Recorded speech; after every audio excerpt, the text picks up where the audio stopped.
இயேசு கிறிஸ்துவின் இனிதான நாமத்தில் இன்றைய ஆவிக்குரிய சிந்தனைக்கு உங்களை அன்புடன் வரவேற்கின்றோம். இப்போதும் ஒரு பாடலுக்கு பின்பு உங்கள் சிந்தையை தெளிவிக்கும் ஆவிக்குரிய செய்தியை கேட்கலாம்.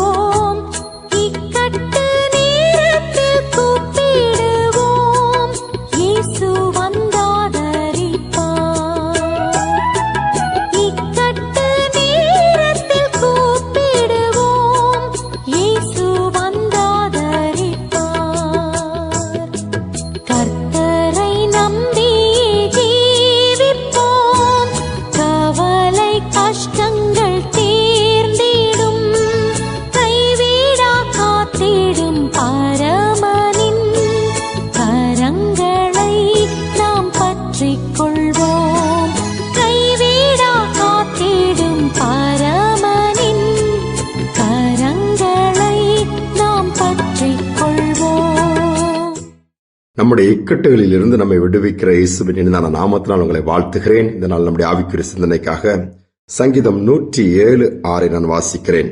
தங்கள் ஆபத்திலே கர்த்தரை நோக்கி கூப்பிட்டார்கள், அவர்கள் இக்கட்டுகளில் இருந்து அவர்களை விடுவித்தார்.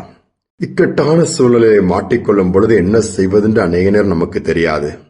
யாராவது தெரிந்தவர்கள் வருவார்களா, யாராவது உதவி செய்வார்களாக கூப்பிட்டு பார்ப்பார்கள், கத்தி பார்ப்பார்கள், அல்லது பல விதத்திலே முயற்சி எடுத்து பார்ப்பார்கள். அது எல்லாம் எந்த விதத்திலும் பயனற்று போனால் என்ன செய்வது? வேதம் சொல்கிறது, தேவாதி தேவனை நோக்கி, உன்னதமான தேவனை நோக்கி இயேசுவே என்று சொல்லி கூப்பிடுவோம் என்று சொன்னால் நிச்சயமாகவே அவர் இக்கட்டுகளிலிருந்து விடுவிப்பாராம்.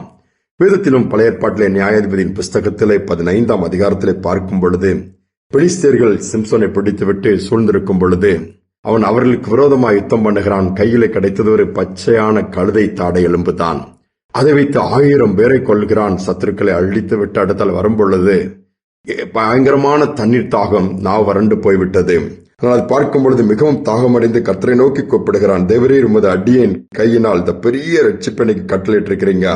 ஆனா இப்போ தாகத்தினால் நான் செத்து இந்த விருத்த சேதனம் கையில நான் விழணுமா, ஒண்ணுமே முடியலையேன்னு சொல்லி கூப்பிடும் பொழுது ஆண்டவர் என்ன பண்ணுகிறாங்க, ஒரு பள்ளத்தாக்கை பிளந்து தண்ணீரை வர வைக்கிறார்.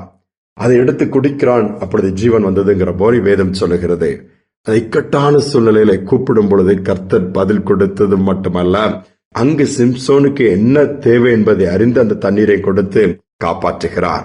நம்முடைய வாழ்க்கையிலும் கூட அப்படிதான். கூப்பிடும் பொழுது ஆண்டவர் நம்முடைய சத்தத்திற்கு பதில் கொடுப்பார். அதை கேட்டு பதில் கொடுத்து அந்த இடத்திலே நம்மை விடுவிப்பார் என்பதை நாம் மறந்துவிடக்கூடாது. குறிப்பிட்ட ஒரு பகுதியிலே ஊழியம் செய்யும்படி ஒரு மனிதன் போகிறார். பல கிராமங்களில் போய் ஆண்டோடைய வார்த்தையை சொல்ல வேண்டும், அந்த ஜனங்களை கர்த்தருக்குள் நடத்த வேண்டும் என்பது இவருக்குள் கொடுக்கப்பட்ட ஒரு பாரம். ஆண்டோடைய அழைப்பும் அதுதான். போகும்பொழுது குறிப்பிட்ட கிராமத்தார் அவரை பிடித்து கட்டி வைத்து அடிக்க ஆரம்பித்து விட்டார்கள். ஏதோ நம்முடைய கிராமத்துல திருடுவதற்கு வந்திருக்கிறார் என்று சொல்லி அடுத்த சில மணித்துளிகளிலே அந்த ஊரின் தலைவர் வந்து தீர்ப்பு கொடுக்க வேண்டும். என்ன செய்வது? இவர் சொல் எடுபடவே இல்லை. அடுத்து மறித்து விடுவோம், கொன்று விடுவார்கள் என்கிற நிலைமைக்கு வந்து விட்டார். ஆனாலும் உள்ளத்தின் ஆழத்திலிருந்து உன்னதமான தேவனை நோக்கி கூப்பிடுகிற, ஆண்டவரே நான் இக்கட்டில் மாட்டிக்கொண்டிருக்கிறேன், என்னை விடுவிக்க யாருமே இங்கே கிடையாது, நான் கத்தியும் பிரயோஜனம் கிடையாது, சொல்லியும் பேசியும் பிரயோஜனம் கிடையாது, ஜனங்கள் முரட்டாட்டமா இருக்கிறான்னு சொல்லும் பொழுது அங்கு அந்த ஊர் தலைவர் வந்து உட்கார்ந்து விட்டார். விசாரணை ஆரம்பித்து விட்டது.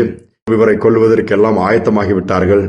ஆனால் அந்த நேரம் பார்த்து நல்ல ஒரு உயர்ந்த போலீஸ் அதிகாரி போல ஒரு மனிதன் அந்த இடத்துல கம்பீரமாய் புறப்பட்டு வருகிறார். அந்த அவரை பார்த்தொழுது ஊரே நடுங்க ஆரம்பித்து விட்டது. ஏதோ பெரிய அரசாங்க அதிகாரி வருகிறார், நம்பி நாம் என்னன்னு சொல்லி இப்படி பயந்து இருக்கும் பொழுது, ஏன் இவரை கட்டி வைத்தீர்கள் அவர் அந்த கமாண்டிங் சவுண்டா கேட்கும் பொழுது இவர்கள் அமைதியா இருக்கிறார்கள். கட்டை அவிழ்த்து விடுங்கள் சொல்கிறார்கள். வேகமாய் அந்த ஜனங்கள் கட்டை அவிழ்த்து விடுகிறார்கள். ஆனால் அந்த மனிதர் இவரை பார்த்து, நீ புறப்பட்டு இந்த இடத்தை விட்டு அப்புறமாக போக வேண்டிய வழியை காண்பிக்கிறார், அந்த வழியாய் புறப்பட்டு போன்னு சொல்லி அவர் வேகமாய் புறப்பட்டு போய்விடுகிறார். எல்லாம் ஊரே நிசப்தமாக அமைதியாகிவிட்டது. ஒரு தலைவராலும் ஒன்று செய்ய முடியாது. அவருக்கும் பயம், நம்மளும் எதோ பண்ணி விடுவார்கள் என்று சொல்லி கடைசியிலே கொஞ்ச தூரம் அவர் போய் கொண்டிருக்கும் போது இந்த மனிதனம் கொஞ்ச தூரம் போய்விட்டு, குறிப்பிட்ட இந்த இடத்திற்கெல்லாம் வராத, அந்த பகுதியாக நீ போய் அங்கு போ அப்படி சொல்லிவிட்டு போகும்போது திடீர்னு சரி என்று சொல்லிவிட்டு அவர் போகிறார். பின்னாடி திரும்பி பார்த்தால் அந்த நபரை காணும். யார் என்ன திடீர்னு வந்தாண்டவருக்கு ஒரே யோசனை, உன்னை குழப்பமாயிட்டுச்சு. திரும்ப அடுத்தால் தான் போய் வேதத்தை எடுத்து திருப்பும் பொழுது தூதர்களை அனுப்பி கர்த்தரை விதமாய் விடுவிப்பார் என்பதை வேதத்தின் மூலமா அறிந்து கொண்டாராம்.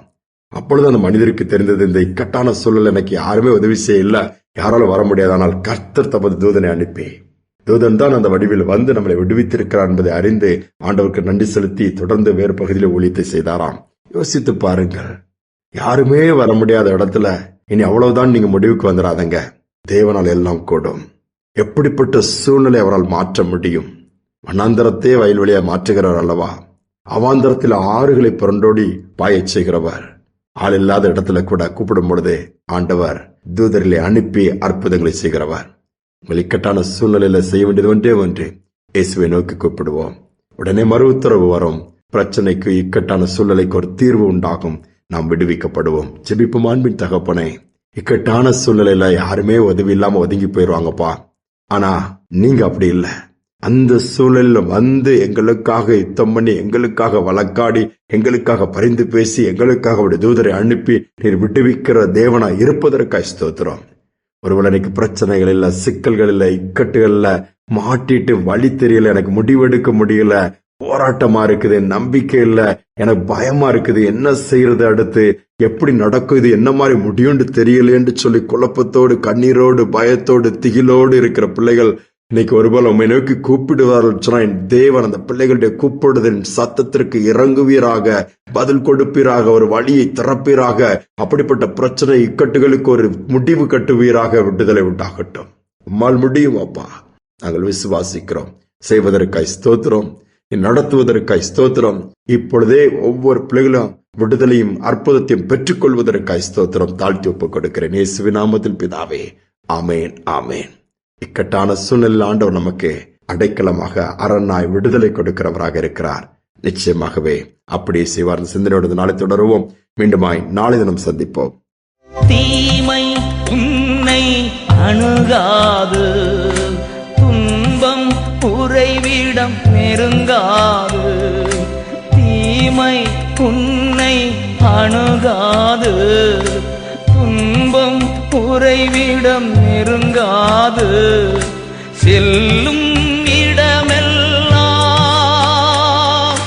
தூதர்கள் காத்திடுவார், தூதர்கள் காத்திடுவார்,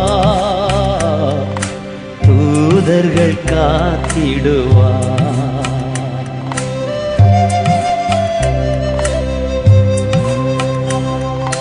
கலங்காதே மகனே,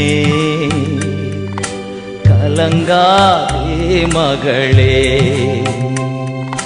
கலங்காதே மகனே,